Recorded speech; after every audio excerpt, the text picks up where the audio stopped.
Welcome to Belgian Boomstick Revisit. I'm your host Frederick, and today we like to talk about the portable sound recorder, the Tascam DR-40.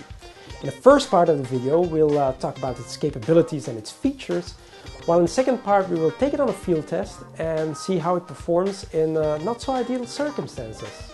Let's have a look at the Tascam DR-40 right now. The recorder is made out of plastic. On the front of the unit we can see a circle of control buttons to access the menus, as well as output volume controls and track selector. Above those you can see the stop, play and record buttons. Underneath the screen there is a strip of buttons to control different recording modes.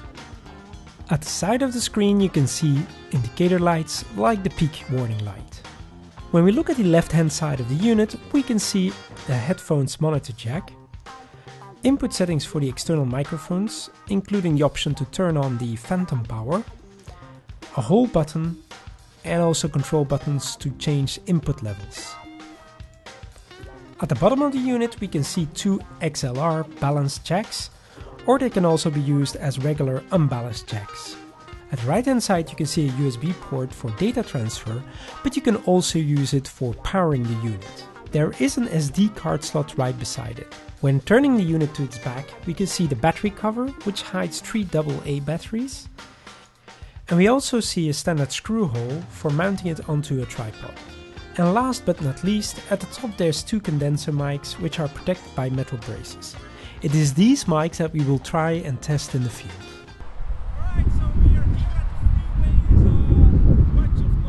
As you can hear, the sound is completely garbled and unusable without a windshield.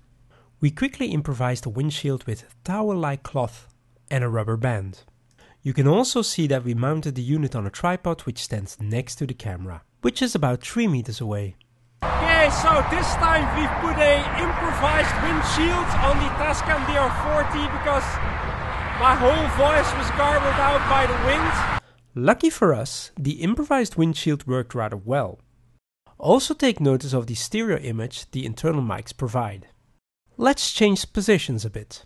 Alright, so we faced away from the freeway just to see how directional the Tascam DR-40 internal mics are. Although you hear a difference, the sound from the back is still quite noticeable.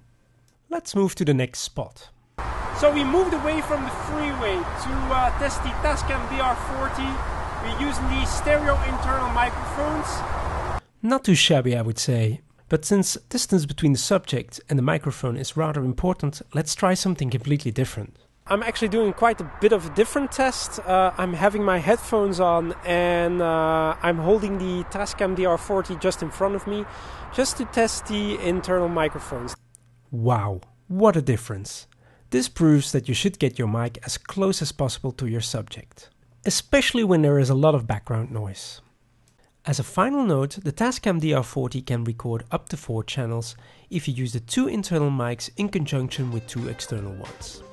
This concludes this review of the Tascam DR-40.